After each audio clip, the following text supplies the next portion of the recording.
93 deaths yesterday, the highest since the pandemic began. And I know we all need to stay home and social distance, that goes without saying, but it appears we're still getting something wrong. Good morning, Ciara. It was a shocking number of deaths reported yesterday, and the vast majority of them, as you know, actually took place this month in January. And I think it is a stark reminder, if we needed another one, of just how deadly this virus can be. And, behind each one of those numbers is a person, a husband, a wife, a son, a daughter, a grandmother, a grandfather, and we all now increasingly are knowing people personally who have suffered very badly from COVID or unfortunately who have passed away. So, we are seeing some progress in the overall numbers now, the daily case numbers and the number of people who are hospitalised, but there is absolutely no room for complacency. No, we have to drive down these numbers, and we know they are that still worryingly high. Is this still a result of socialising at Christmas when you opened up? Well, we're now at the 20th of January, and I think the numbers have remained higher for longer than the majority of people expected, even the public health experts. We don't know for sure exactly what role the UK variant is playing, though the data would suggest it is playing a significant role. And I think we all now just need to double down and do the simple things right, reduce our contacts, stay at home if at all possible.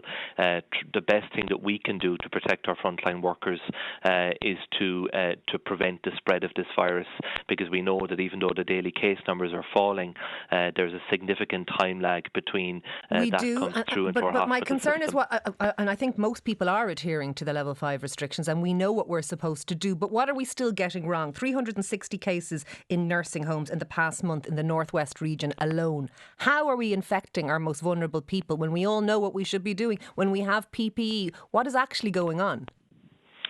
I think the vast majority are doing the right things, but not everyone. And, the virus doesn't spread by itself. It spreads when we come into contact with others and we get too close to people.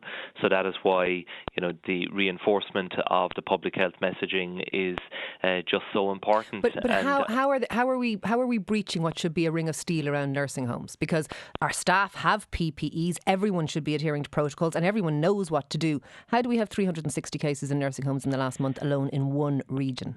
I think the message from the public health experts all along has been that, if you have widespread community transmission of COVID-19, it will inevitably, despite the enormous efforts of so many people, make its way into congregated settings. It is almost impossible to prevent that happening in any circumstances where you have such a level of community transmission.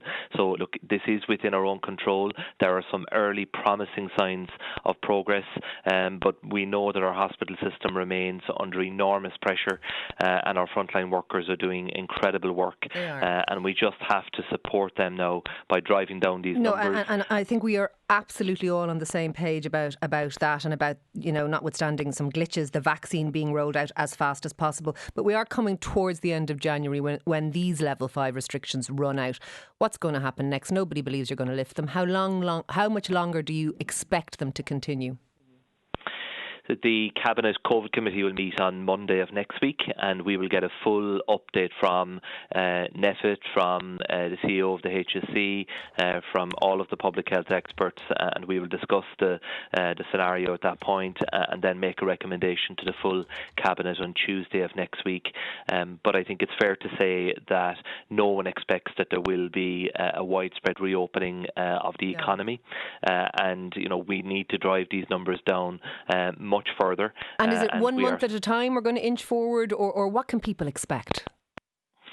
Well, that will be a decision for government next week, and we will try and give people as much notice as we possibly can to plan their lives.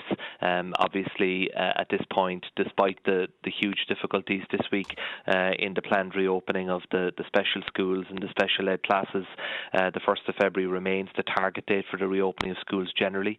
So we Are need you to going to let that. The unions block it? I mean, we've blocked special needs kids. We've had inundated with texts from families distressed and distraught about what's happening currently.